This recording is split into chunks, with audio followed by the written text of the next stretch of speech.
This is the Television Enthusiast Podcast, The Weekly Set. Episode 47, recorded March 10th, 2016. Hello, everybody, and thank you for listening to The Weekly Set, the official podcast of TVEnthusiast.com. I am your host and editor-in-chief of TV Enthusiast, Tyson Gifford, and joining to me today, as always, is our keeper of comics, Will Robrick. Hi. Today, we're going to be talking about a little bit of news, and then we're going to talk about what we've been watching as per the usual. And lastly, we'll just kind of cover what's coming up in the next week ahead. So kicking it off with some news, Mr. Robot. There have been some big castings coming for Mr. Robot's upcoming second season. They cast rapper Joey Badass in a role. An actor named Chris Conroy is going to be in another role, but the most notable is comedian Craig Robinson, best known probably for his role in The Office or Hot Tub Time Machine. He's been in a few things, and he recently had his own sitcom on NBC, Mr. Robinson, that I don't think many people watched. I didn't. I didn't watch that either.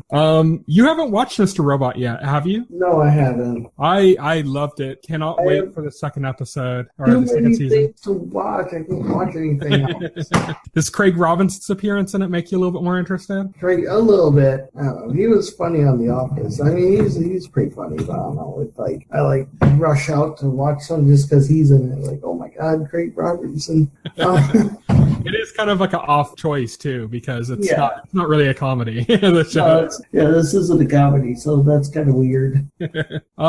Next up on our slate for news, Star Trek writer Nicholas Meyer. He's the writer of Wrath of Khan and a bunch of the Star Trek movies. He was mostly involved in the movies, Star Trek IV, The Voyage Home, like all those kind of ones. That's kind of more what his contribution to the Trek universe was. He has just joined the writing staff of Brian Fuller's Star Trek adaptation. Another classic brought aboard, He's, Brian Fuller's already brought on, Gene Roddenberry's son and, getting all these kind of classic people involved in the project. And now he's got, who's probably considered the best writer of the Trek movie. Right. Well, this is good news. I can hear a cat squealing like a schoolgirl from States Over. She's got to be excited about the classic attention being given to Trek here. So Brian Fuller is truly a fanboy of show. Yep. I can't be a fanboy of the Great Bird of Space or whatever the hell he said. I don't know. He was high when he said that. I can't wait. I can't wait to see it. Whatever it turns out to be. I mean, this is going to be something special, I think. It's still scheduled to be an exclusive for their streaming service. I don't know if it's going to stay that way. I kind of have a feeling it won't. Yeah, that's stupid. Like it's going to be too big. They're just going to want to air it on CBS. But even if it does stay as an exclusive, the first episode is going to premiere on CBS. So it's going to be something that everyone can check out, can readily check out. And then you might have to subscribe to some streaming service that's only CBS stuff. But I kind of doubt that's just going to happen. I mean, I don't think they have enough people for it. I don't think that's enough of a reason to get people to sign up for the service. And I think they're going to piss off a lot of Trek fans if that's like the only way they can watch it. So I have to imagine this series is shaping up to be big enough that they're going to go like, okay, we're just going to put this on CBS proper. If this is like streaming only, I feel like it will give it like this impression that this wasn't good enough to put on TV. It's like, oh well, this is like some secondhand like streaming thing. Who cares? And it's getting too big now. Like everything that they're doing with this project is getting too big, and the expectations are getting too big. Where I can't imagine them not just doing the CBS proper. Right. But who knows? I mean, companies make crazy choices. It happens, I hope not. But it could be the case. If it is, I might end up subscribing just to watch it. Like I might wait a while, wait till it's done, and then subscribe and binge it or something. I think a lot of people would probably do that. So Brian Fuller hiring people involved in classic Trek and everything. I'm guessing since Brian Fuller's directing it, this will also be the length of classic Trek. I don't know. Classic Trek was half-hour episodes, right? No, I meant classic Trek was 3 seasons. The short. Well, yeah, Brian Fuller's Hannibal is the longest running show he's ever done, and that was 3 seasons. So. Yeah. That could be the case, but I think people are pretty hungry for Trek. Yeah. If it's streaming only, though, I don't know if it's going to be able to sustain much. But the Brian Fuller curse rages on. So the last bit of news we're going to go over, and this is the biggest one, we saved the biggest for last, is the Game of Thrones trailer. Game of Thrones Season 6, the first trailer, just dropped this week. I mean, I can't believe they spoiled like all those deaths in the trailer. I know. And the Unicorn Army, did you see that coming? The Unicorn, whoa. No, but the trailer did come out. Lots of footage. It's one of those trailers that it starts off slow. It's not really showing a lot. It's being kind of more cryptic with what it's doing. And then like it hits one of those points where it's lots of flashy footage happening very quickly. It's like a bunch of stuff happening at once, and it is not fun to watch if you have ADD. It's just, this happens, it's like, whoa, and you just can't stop saying whoa at it.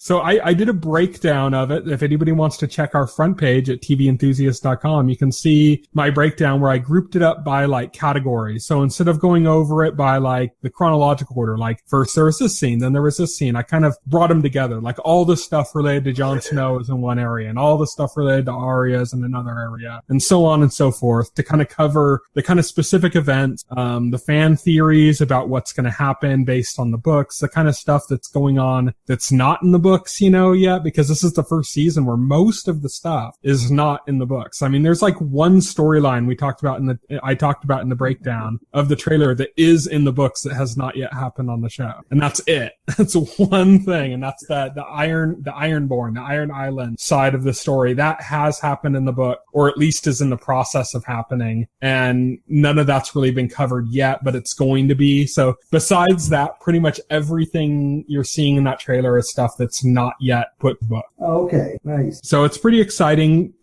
because, people that are very aware of Game of Thrones or have, been spoiled or have read the books or anything, they can watch this trailer and it's all new for them, except for those little tidbits. Everything is new to them. So, some big things going on, like Jon Snow's pretty central in the trailer. Of course, he died in the last season, but he bookends the trailer. It's the parts about him are at the beginning and end of the trailer, basically. Yeah, pretty much. Having to do with his body, his corpse, and what's happening with that. So I went down in the breakdown. I'm not going to go over everything right now in the podcast I did in the breakdown, but if you want to check it out, there's a lot going on there about, fan theories about, there's a flashback scene that you can see in the trailer that's, pretty much proven. You can see it based on certain like things like armor that's being used that would never be used in any other place except for this one scene. And that kind of lets us know, okay, this is a flashback scene to this one part of the story. And that part of the story specifically is a huge part of a fan theory for Jon Snow's parentage. So if you're interested in any of that, check out the breakdown. There's lots of other breakdowns for the trailer as well over the internet right now, but check out ours, TVEnthusiast.com. Yep, check that out. I read the breakdown. It is very interesting. A lot of good insight into the various scenes that happen. Like if you watch the trailer and you don't know what's going on, just read this breakdown, and I think it puts a lot of things in perspective, and also it offers a lot of interesting ideas that if you're a fan of Game of Thrones, it's well worth a read. Thank you. You're welcome. So we're going to move on now from news, and we're going to start talking about the shows we've been watching in the past week. So we're going to be talking about the same shows we've basically been talking about for the last couple weeks because they're actively going on. So I'm going to kick things off with Love. So Will and I started watching Love for the last podcast. Will had watched the first 7. I think I'd watched the first 5 or 6. And now we've both finished the series. So we're going to talk about the events happens in the second half of Love. If you don't want to be spoiled, we're going to be going full spoilers right now. So, right off the bat, man, Mickey became unlikable very quickly. They both became unlikable very quickly. Gus was already unlikable for me, but Mickey went from likable to really unlikable very quickly. She did. Like, I ended the series hating both of them. Yeah. that was my thing. So you were right about Gus last week when you were like saying like the stuff they're like, okay, the dinner, the date with Mickey's roommate, like Gus was being like a tool, and I thought, okay, you know, I mean, I could sort of understand it if he wasn't comfortable on that date because he didn't like her that much and blah, yada, yada. I mean, I could kind of get it. But then Gus started like being a dick in general, like not even in that one specific situation. He just like started to like, I don't know, like he literally just drops Mickey like a freaking stone. Like she doesn't want to go to his thing, so like he's done with her. I don't even like understand like the transition to that. It's like it's like she just like he asked her to go to like his thing and she says no, and then it's like he's done, and I'm like, oh, okay. It was like the final step for him, you know, her using a vibrator to get off when she's having sex with him. Yeah.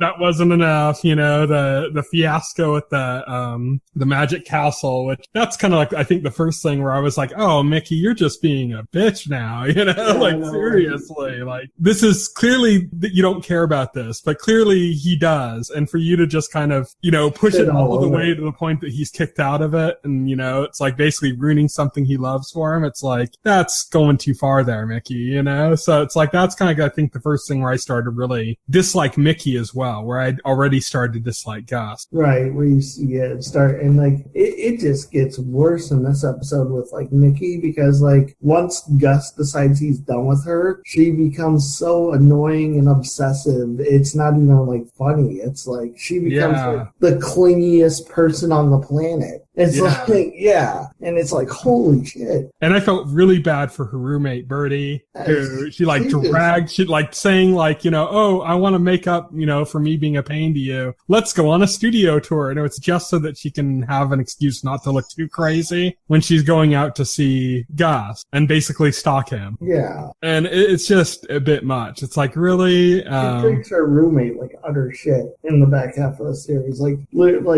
she ain't shit. It's like, it's just all about Gus, and she's just using her to get to Gus or something, you know. She's just in general just using it. What did you think about Heidi? I don't even know. I thought that was kind of like unrealistic. Yeah, that seemed like out of nowhere, and it doesn't even like seem like the type of girl who would even go for like a guy like Gus in the first place. Yeah, and I thought they were just trying to like inject some like relationship drama in a show that was previously like really, I felt really grounded and realistic with its portrayal of a modern day relationship, to like have like this kind of like Hollywood stuff happen in it. Yeah, I completely agree with you. It was really a ridiculous caricature of a character. Yeah. Doesn't feel natural at all. Her interest doesn't feel natural at all. Like, it's kind of cringy watching as she's trying to kind of fit in with him and his friends, and it just felt very unnatural, very like force scripted. Yeah,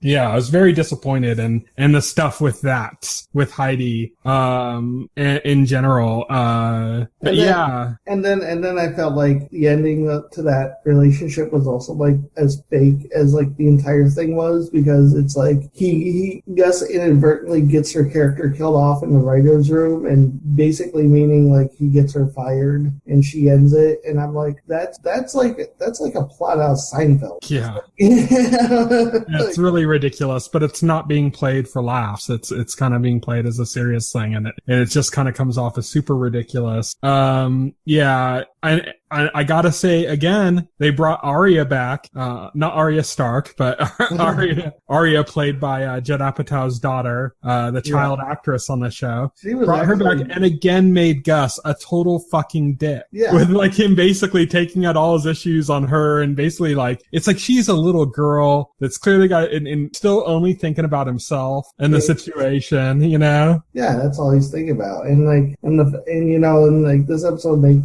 me like Arya too, because like when she stood up for him, like when he was about to get himself fired, and she stood up for him and basically made it so that he'd keep his job. And then everybody's like, "Wow, Gus, you let a little girl like fight your battles, your battles for you." I was like, "Oh my god, that was like so cringe." And like, I just lost all faith in Gus. Like in that scene with the writers' room. Oh yeah, totally. Like, he just goes psycho. He becomes like an egomaniac or some shit, and it's like, holy cow, dude, chill the f out. You know, it's like he's like, oh, why aren't we making art? And I'm like, oh Jesus, be happy you're getting a chance to do anything. Yeah, seriously. It's like, I get what he's saying, but it's like the thing is, I get what he's saying. The idea of like, why would you want to work on something that's kind of trite when you could do something that's art? But you're not going to turn something that's trite into art. Yeah, it's not going to happen, you know. And everyone there knows that, and everyone there accepts that. And for him to be all acting that up is just completely not knowing his place.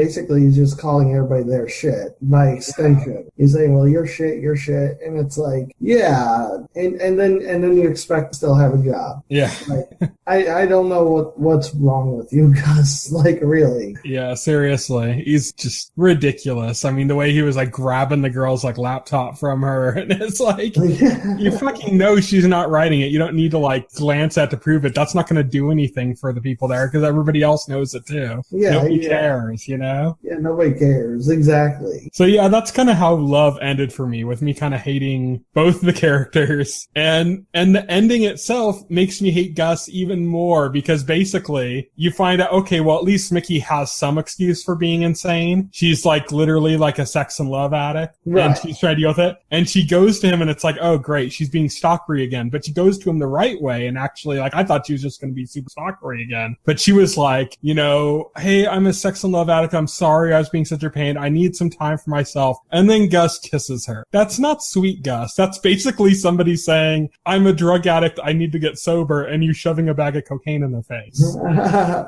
I guess like, you look sad. Here, have some cocaine. It's like, I guess the implication for that ending is this is how the relationship really began. Mm-hmm. And I guess that's what season 2 is going to be about, but I don't know if I want to watch a season. I feel about the same. I'm kind of glad I watched the first season. Right. I don't know if I have any interest in watching a second season. I don't want to watch a show about this, like, what's guaranteed to be a highly dysfunctional relationship. Like, yeah. Yeah, and the thing is, it's like, the show knows that the relationship's dysfunctional, but at the same time, I don't know if the show is quite aware how dysfunctional relationships. Yeah. Because the way they played off that scene, like I said, when Gus kissed Mickey at the end, they played that off as if it's sweet, and that's not sweet. Yeah, that's not. That's fucked up. It was a really fucked up scene, and I don't think that they really understood how fucked up that was when they made it. Like, maybe they did, and maybe they were being really subtle about it, and I just didn't get their meaning on that, but to me, that scene was remarkably fucked up and yet played off as if it was sweet. And to me, that it's like, it just makes me not want to watch anymore. Yeah, totally. I'm not really feeling a second season. I'd probably skip it. So that is Love, Netflix's Love, the 10-episode series. If you haven't watched it yet, you know, well, make up your mind if you want to watch it based on what we said. I'd say watch it just because there are some redeeming qualities to it. It's interesting. I don't know. I don't know how I feel about this show, and I can't really sum it up in words. It's like when somebody tells you to try a food that's really different but not that great. And it's like, you want to get that taste. You want to try it and go like, oh yeah, that is really different, but that doesn't mean you want to eat it again. Yeah, exactly.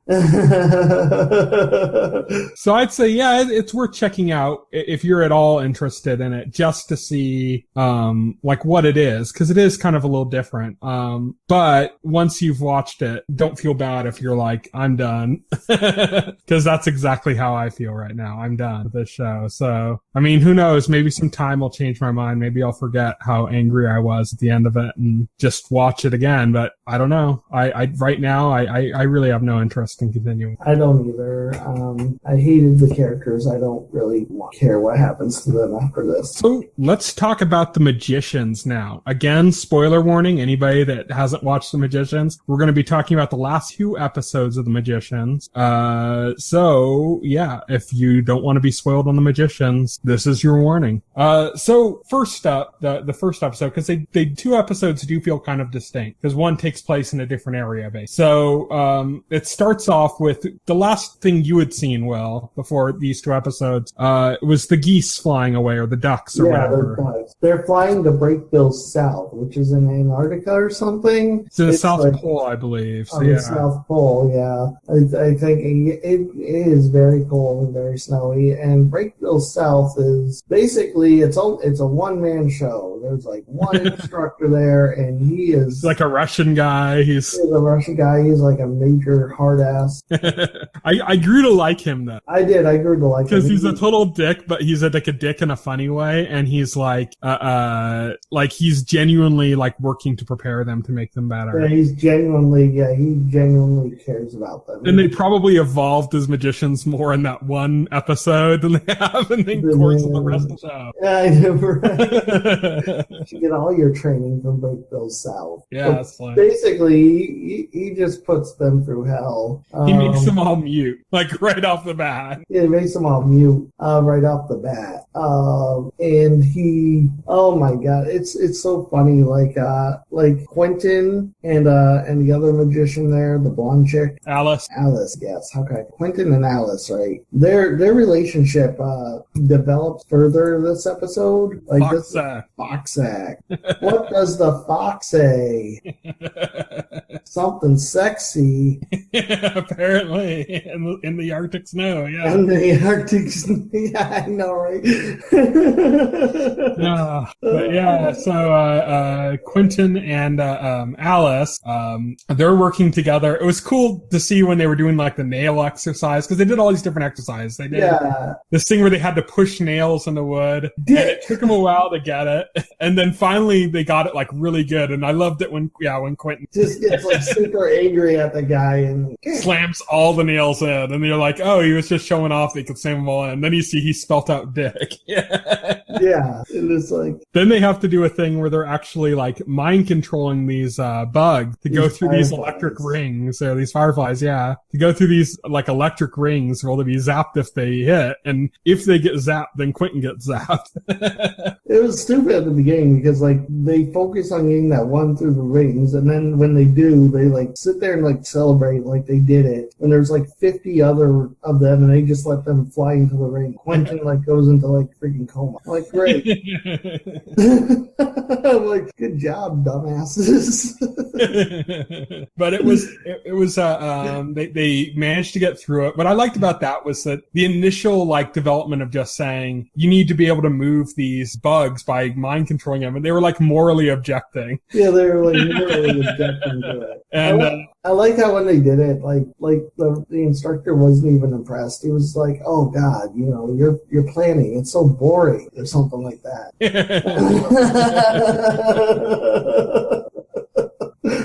So what else happened in that episode was this guy, I guess the dean of Breakville South, or the instructor of Breakville South, talks to Katie and confirms to her that her mom is dead. Not only is her mom dead, but Breakville's knows everything that Katie did. So now if she goes back to Breakville, she's facing not great time. Yeah, he described it as very harsh punishment. Yeah. And he convinces her to leave Penny and go off on her own, just to kind of escape, in order to protect Penny, because Penny, as a traveler, if he doesn't get the proper training, he's going to die. He's going to like end up sending himself somewhere that's going to kill him. Right. And if he goes off with her, he's not going to get the training he needs and he's going to die. Right. So, that's the professor ends up convincing her to take off without him. Penny doesn't like that too much. She just leaves him a kind of a Dear John letter and takes off. He's not too happy about that situation. And they all return to Breakbills through a magical doorway. Yep, and that's the end of that episode.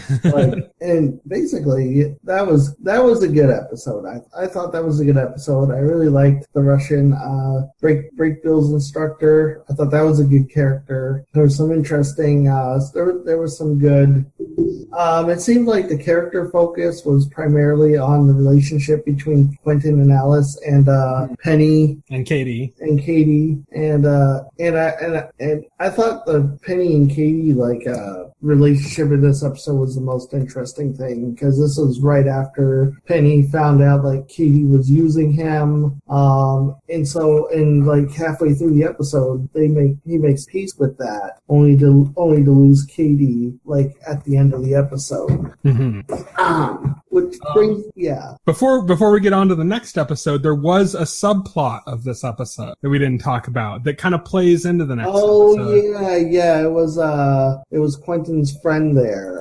Elliot. It was Elliot and Margot, the two older students at the. They fought a djinn, didn't they? No, they summoned a djinn. It was funny because they thought they were making alcohol. Yeah, they thought they were like actually making gin, but it was gin. And Elliot met a new love interest. That's right. This happened this episode. I was getting him confused, thinking this stuff happened in the next episode. No. This episode, he got a new boyfriend. This is what happens when I watch episodes back to back, and sometimes it runs together for me. A new boyfriend, and then just thinking it, Margot ends up having the djinn kidnap Elliot's new boyfriend and have him sucking on a doorknob. He said, "Oh, I wish he'd go back to where he came from and suck on some other knob." And then she said, "Gotta love how literal djinns are." So that was pretty funny. And and so they took this kind of lighthearted moment. The episode ended with you see Elliot, and the guy in bed, his new boyfriend in bed, and you see a moth flying to it. Yes. And you're like, oh. And you're like, oh shit. Something's, yeah. And you know what moth means in this show. Yeah. Doesn't mean anything good. And that leads us into the next episode. This is probably the most beast-heavy episode we've had. This episode starts out pretty lighthearted, and then it takes like a really dark turn. Well, it actually kind of starts a little dark if you consider with the rabbit. The part with the rabbit, it does. Like we get more of what's going on with Elliot's boyfriend and the moth and stuff. Like a rabbit appears, and he brutally murders the rabbit and takes this blade out from it. So it was actually a delivery to him. And with that blade, he plans to do bad thing. But in the meantime, Elliot and Margot are preparing to go to this. Or was that the last episode? That was the last episode. That was the last episode. That's why they made the gin. Yeah, that's where they made the gin. See, this is how stuff runs by. This episode was, So basically, they're back from Breakbills South. Penny is trying to come to grips with his ability. He pops into the classroom and he's like all soaking wet. That was pretty funny. and then there's a scene where he's all soaking wet. But things get pretty dicey pretty quick. Oh, there's a scene where Quentin and Alice were going over what had happened when they turned into foxes, and Quentin's oh yeah, we're a thing now. And Alice is like, I don't think so. That was just the fox talking. And he's like, oh no, and she's like, oh yeah, well we gotta hold off on this and make sure it's not just fox stuff. It's not just animalistic instinct, yeah. Right, and she's like, because I think think she's like kind of freaked out like by the whole thing. Maybe she's freaked out that it's moving too fast for her, and so she's stepping back. I mean, I'll believe her like excuse that that she isn't sure if it's real. I just think she's freaked out because things moved like so fast already. And she doesn't seem like the kind of person to move fast. Yeah, and so in this episode we get to see Elliot's boyfriend takes that knife he got from the rabbit, and Penny and Quentin are working together on something. And he takes that knife and he makes the best sandwich. Exactly. It was a club with mayo. It was amazing. Well, before this happens, Elliot like really opens up to Mike. He like tells him stuff that Elliot admits he only told Margot. And he only told Margot because they did that truth ritual together. So Elliot shares like these deep, dark secrets with Mike. Their relationship appears to be blossoming. They're getting closer. And then Mike calls off and tries to murder Quentin and accidentally stabs, and Penny gets in the way and Penny gets stabbed. And it's a cursed stabbing. So. Oh, of course, yeah. I mean, it's a magic school, so it's not going to be like it's not going to be something as simple as we need stitches. Hell no. It's like a rose bush, I think they said, growing inside of him. Yeah, and Quentin realizes this is something from Fillory. So this is something from the Fillory books that he recognizes. And Quentin comes up with the solution from the book, which is this happened to the main girl in the book. Jane. Jane, yeah, this happened to Jane. And Quentin relates that she had a doll of herself, and they used the doll as a substitute, so that the curse accepted the doll as a substitute, and they cured her of the rosebush curse. So they tried doing this with Penny, and it doesn't work at all. It's funny because when he's making a doll, Penny's like, "Is that a turban?" He's like, "Yeah." It's like, Penny being funny again, thinking of Quentin being racist. But yeah, then one of the coolest kind of reveals, it just kind of happens so suddenly, is Quentin sees Eliza on campus. Eliza was the paramedic that kind of basically guided him towards Breakville. Right. And he sees her and starts to ask her about, Fillory and everything, and, for help about what's happening with Penny. And he says, is Fillory real? And she said, well, of course Fillory is real. You've known that since you were a child. Yeah, he's just like, of course it's real. And then he's like, but this is so different. Like, there was no beast in the Fillory books. And she's like, yeah, because those were written for children, so everything was watered down. Yeah. Like, basically. And then she gives him the biggest clue to helping Penny, which was that the reason the doll was able to be taken as a sacrifice wasn't because of it looking like her, or being a doll of her, but because it was something that meant so much to her. And that's how they end up saving Penny, is they, Alice and Quentin raid the room looking for things that could be the one thing that, Quentin, that Penny's holding on to that means so much to him. Alice thinks it's his drugs. It's just hilarious. Yeah, she's like, oh, there's pills. And he's like, no, he can just get more of those. Those are fungible. And she's like, and basically what was the thing that cured Penny was basically a candy bar route, which is the unlikeliest of things. But then he's like, this is the last thing Katie gave him before she disappeared. He recognized it because it was a wrapper from Breakville South, and there was no reason he'd take that unless it meant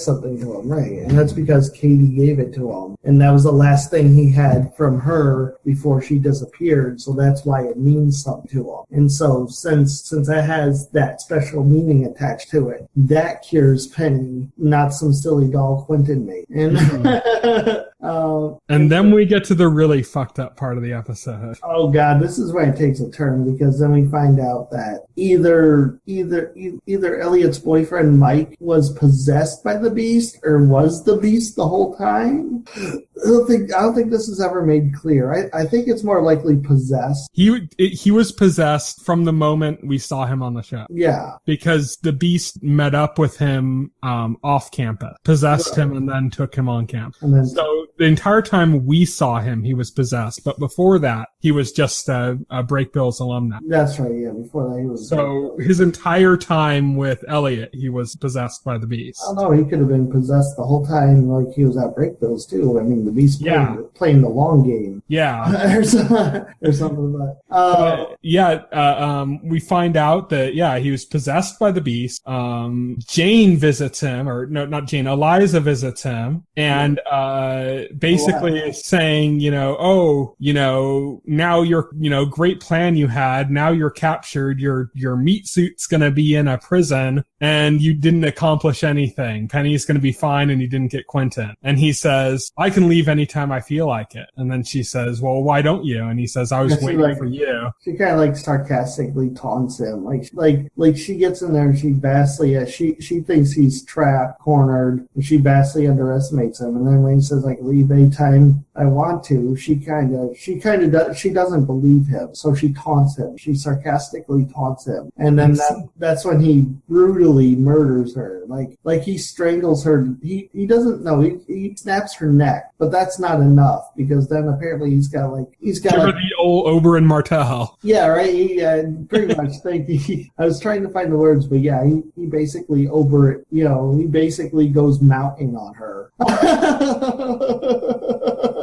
Explodes her head. But even before that, there was a big reveal, which was the beast referred to her as Little Jane Chatwin. Yeah, she was from Fillory. So that's how she knew so much about Fillory. Mm-hmm. That's something that kind of, I think, was implied just by her British accent and her involvement and her talks to the dean. But it's cool that it just went out there. And then immediately after finding out it's out there, she's dead. Yeah, she's dead. and then I like the end of the episode when Quentin is talking to the dean, asking him for answers, what to do, and the dean is like, oh well, dude, we're all fucked. Yeah. You want to know what's gonna happen? You're gonna die. Your friends are gonna die. We're all gonna die horribly. Yeah. That's it. Yeah, that's the words of wisdom we're left with. We're all gonna die. That's like the deepest, wise, probably the smartest person there is basically saying, yeah, we're all gonna die. But again, we have to go. The dean was again bested by the beast very quickly. Yeah, very quickly. It's funny because this dude seems very wise and very powerful. Every time he goes up against the beast, he's just pwned within a second. Yeah, and so you get I think it's done to show how powerful the beast actually is. If this guy doesn't stand a chance, nobody's gonna stand a chance. Mm-hmm. And that's probably what he's seeing, where he's coming from too, when he says we're all gonna die, because he's like, well, I can't fight this thing. You certainly can't fight this thing. If I can't fight this thing, nobody can fight this thing. But Elliot does end up killing the meat. Yeah, Elliot does. Which is kind of tragic. It's a very sad scene. That's a very sad scene, tragic scene. Yeah, Elliot snaps his neck, and we've never seen. This is also really the first time we've seen Elliot use magic in the whole series too. Mm-hmm. I don't think we've ever seen Elliot even cast spells. That's true. I don't think we've seen him do anything. We've seen him do, collaborative projects, like when they made the gin and stuff, but he wasn't actually casting magic or doing the little finger tricks, Right, or doing we've never seen Elliot do a spell, and so the first spell he does on the show is to kill his boyfriend, who he's become very attached to, and that's a very emotional scene. And he, that goes with the realization that, his boyfriend was a fallacy. Right, it was a lie. And so that's got hurt even worse. It's got turn the knife even worse for him. Because if you know Elliot, if you watch the show, Elliot isn't the type of person to be sentimental or to get attached to people. Like he comes off as very aloof, very detached, except for when it comes to Margot is like the only exception. So when he became attached to Mike, he became intensely attached, and this has just got to be like the biggest blow for him emotionally so far. You know, this is worse for him than it's worse for anybody else on the show. Yeah. It's a very harsh moment for him, and it's like probably the first time we see him go from being kind of this goofy, kind of funny character that's always kind of got like a sly smile to being like really fucked up. Yeah, this guy like with the sly smile and like always some snarky like quip to say about everything, and to just being totally messed up, you know. And going into the next episode, I don't think he's going to be like the same character that we saw from this. It's going to be like Margot's going to have to work overtime to cheer him up. It's something we see in shows. I mean, you see that a lot in like Joss Whedon shows where you have this kind of clownish character and then they hit tragedy and their character changes. Right. And that's, I think, what we're going to see here with him to some extent. I don't know if he's going to completely change, but we're going to see a little bit of the crack in the veneer, because we know that his outward appearance is a veneer. That this is something that was carefully crafted. Oh, yeah. Well, he mentioned that to Mike. He admits this fully to Mike. That's another thing in this episode, is we knew this was a veneer, but in this episode specifically, he sits down there and before all the crazy shit happens, he like admits this to Mike. He spills this. It's like, oh, well, this is a facade. This isn't me. I just do this, you know, because because of what I went through. Mm-hmm. And it's like, yeah, and so that is kind of like foreshadowing for what's to come for his character. So what are you thinking of Magicians at this point? We're 8 episodes in. I think there's 12 episodes, maybe 10, I'm not sure. I'm dying to see the next one, that's for sure. Oh, yeah. After this, I'm dying to see how this plays out. I actually wrote an article for the site after this called the Holy Shit Moment is what I named the article. Holy shit moment. And I was inspired by this episode to bring it up, but I also had mentioned some other kind of things like, you know, Walkabout, the 4th episode of Lost, or, you know, the 9th episode of Game of Thrones, or things like that where like you have this moment that's like, oh God, like holy shit, it like shocks you. And so I wrote an article about, you know, whether or not that's good storytelling or if it's just shock value and stuff. And the conclusion I came to in the article was that it is good storytelling, and these scenes are memorable even after the shock's worn off. Because, I mean, Walkabout with Locke, that episode where you find out he was in a wheelchair the whole time, it's not shocking to have something like that after you've seen all 6 seasons of Lost, you know? That's no longer that big of a deal compared to all the other crazy stuff that's happened on the show. But you can still recall that moment and how it crafted. Yeah, definitely. And that made it like a really good moment. So I think that those really good holy shit moments, you know, you have to see if they hold up over time or if it's just shock value. But I think this was a really good episode. I think this will hold up. Yeah. This is one of those that will hold up. Very good. In lots of different ways, it was very good. Like, I liked the way reveals were done in a very quick way. You know, I mean, Eliza like very quickly replying to Quentin saying, of course Fillory's real. It's like, okay, that's confirmed in such an offhand way. Or like the way the Beast called her little Jane Chatwin. Oh, she's Jane Chatwin. And then immediately kills her. Right. This show does reveals like it's nothing, you know. It doesn't like fart around with like reveals, you know. It's like other shows that will just sit there and like tease crap for like ages and ages. And this show just like casually throws it into dialogue, you know. All right, so that, I mean, definitely looking forward to the next episode of The Magician. So next up on our little docket here is 11/22/63. So we're not going to be talking about this week's episode because neither Will or I have seen this week's episode yet. But we are going to be talking about the episode before that. This is the one in the last episode we had talked about in last week's podcast. He had just kind of met, like basically got his sidekick. Yeah, pretty much. This guy finds out like he really is a time traveler from the future. This guy is kind of dense though. He's not the sharpest tool in the shed. And that's what we get to see in this episode that we're talking about now. Yeah. Is we get to see them kind of establishing this life basically as brothers, pretending to be brothers, and living in Fort Worth in Texas. Yeah. So they can commute between Dallas and this area that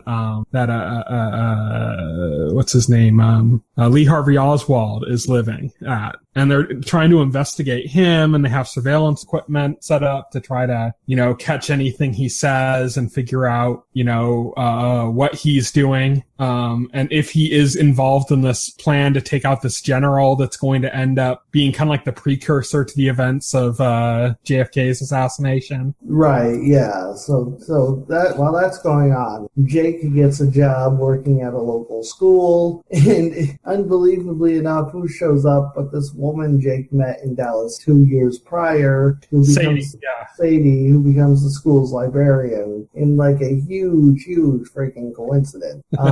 They develop something of a love interest. It's crazy stuff happens. Like, they're spying on Oswald. Oswald comes back. He has this Russian wife. He's mostly like fighting with her. But then that one guy, George, the Russian CIA agent or whoever, stops by, and they try to get as much dirt on that. But like, their place is broken into. This one guy, their neighbor, turns out he steals their spy equipment and like ruins all the tape. This is like pretty random, so I think this is like past fighting back. Yeah, definitely. Because that's like way too random of an occurrence for that to not be that. And so they're having to deal with that now, and it's every time it seems to be stuff starts to happening when he's like on the verge of overhearing something important. Right, yeah, exactly. It's not even so much him doing something, but him learning something. Yeah, even learning something the past doesn't want him to know. And so we get to see in this episode, he's going to chaperone the dance with Sadie. Yeah. But then he very quickly, he's like, I got to get out of here because I got to spy on Oswald. Yeah, pretty much, I got to spy. He ditches her and she, boy, is pissed. Ooh, she gets pissed. He ditches her. He goes into Oswald's house. He bugs it. They go up into the attic because Oswald comes home with his wife unexpectedly. They get found out because the one guy there Bill's the guy with him, yeah. Bill starts freaking out over like spiders in the attic, and they narrowly escape. Then the episode ends where they go to a rally for this governor. Was he like a senator? He's a general, I think, or maybe he's a governor. I don't know. Yeah, general, right? Yeah, this general guy. This full-on racist. This guy that they know, like, Oswald makes an attempt on. They go there and Oswald is in the audience with this George guy. I guess he's supposed to be a CIA agent. And they get out of the event, and Oswald just goes full mental. He starts screaming about how this guy is a fascist. Starts making mention of Germany. Like all the shit. Comparing him to Hitler and Donald Trump. Yeah, even though Donald Trump wasn't alive. He starts comparing him to Hitler. Full meltdown mode, and so this is gonna be like his first attempt. And that's kind of what we got from the episode, I believe. That's it. It's a pretty straightforward episode. Continues to be good. I like the kind of dynamic he has with his new sidekick. Yeah, It's a little tense, but that's kind of fun. It's kind of fun. It's tense, because this guy doesn't fully trust Jake at first, and Jake doesn't fully trust him. Like, Jake doesn't even want to have anything to do with it. To be honest, it was an accident that this guy tagged along. That Jake stuck with this guy. That was a total unplanned accident. And Jake's just looking for a way to shake him at first, and he doesn't want to be shaken because he knows the truth about Jake, and he decides he wants in on him. And Jake, begrudgingly, reluctantly agrees to let him in. They go to a strip club in Dallas. They go, oh my God, that's right. They go to a strip club in Dallas and they meet Jack Ruby. Yeah. And he's like, and Jack Ruby's like, why? You look like you saw a ghost. And he's like, yeah, because you're pretty important, dude.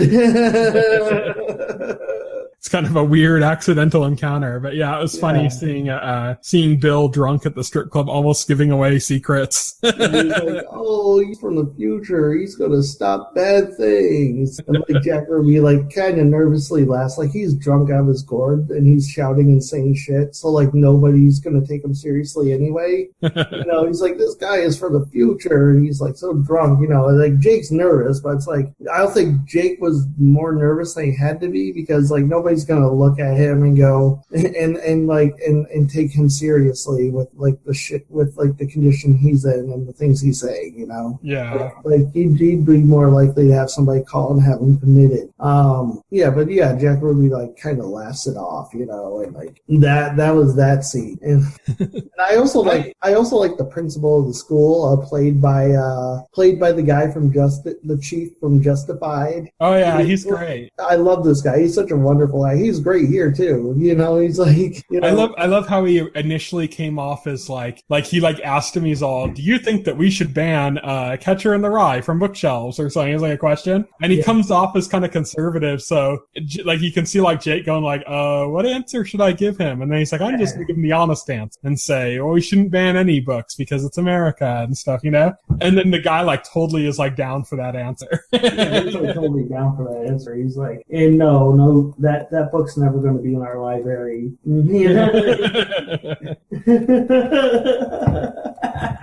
But it's really funny. Yeah, I like that kind of dynamic they have together. It's pretty cool. Yeah, that's pretty cool. That was another highlight of the episode. Another highlight of the episode was when he stuck up for the black secretary. The secretary, yeah. Yeah, at the gas station. At the gas station, yeah. Yeah, that was a pretty powerful scene. He was really ripping into the guy. It was like... It was really ripping, yeah. We see Jake, he gets tough. Holy shit. He's like, he just takes it. He's like, "Oh, fuck you, dude."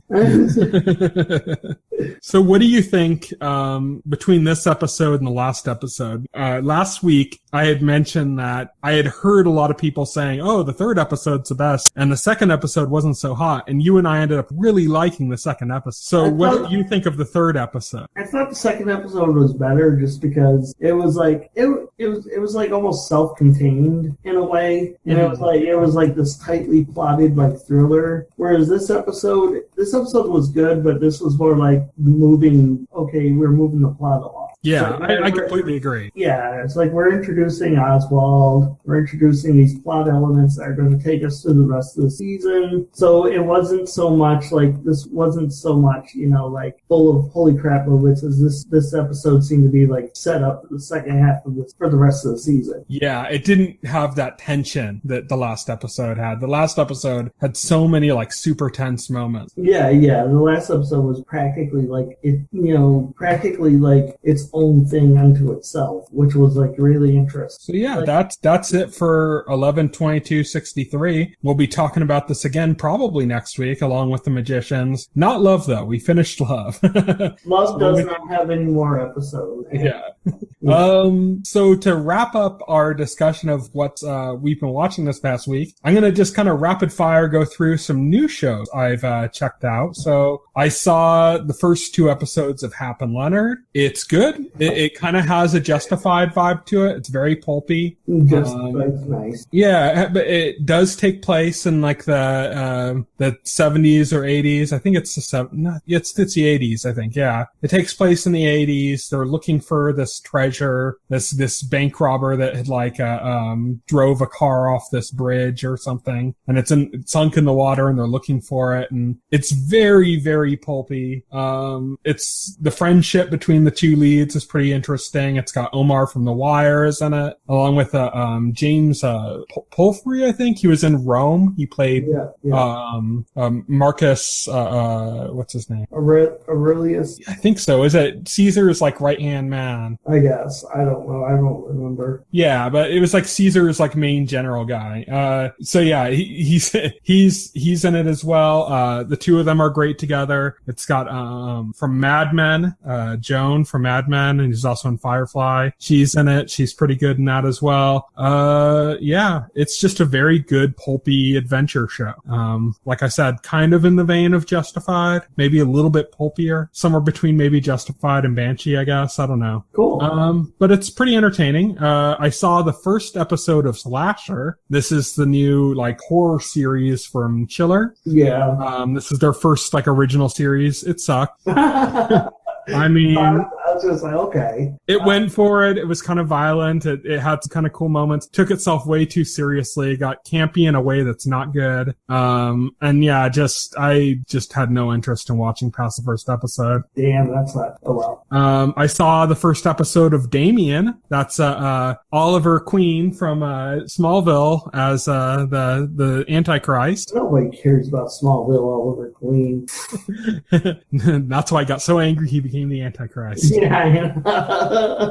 I thought Damien was decent. If you like The Omen, there's a lot of clips from The Omen in the show. Like they'll cut back to him like their memories or something. So that's kind of interesting. Okay. Kind of like they did on Ash vs. Evil Dead when they were using footage from the Evil Dead movies. Right. But I don't know. Like that sounds like it could be like a crutch or a gimmick. It's not too much. Like it makes sense. Like, cause you're going through this moment where the character just turned 30 and he was basically baptized in blood, because Jesus was baptized when he was 30. And it's like this kind of parallel connection between that. And when that happens, he starts kind of getting all these kind of memories back from like his childhood and these specifics that he had kind of forgotten and stuff. And it does those through these kind of like flashbacks and stuff. And I don't think they're going to continue on through that. It's just something we see in like the first episode. Right. So it's pretty interesting. It's pretty dark. It really does have that tone that you get from like The Omen. So, I don't know how I feel about properties like The Omen in general, or like the idea of like a character that's born to be evil versus like, you know, evil versus free will, you know? Right. I'm always kind of like not necessarily enjoying that kind of thing, but it seems like they are kind of playing with that. I'm just kind of curious because in The Omen, it's like he was like an evil little kid, you know? And now he's like this guy that's trying to be a good person, but all this death is happening around him. I would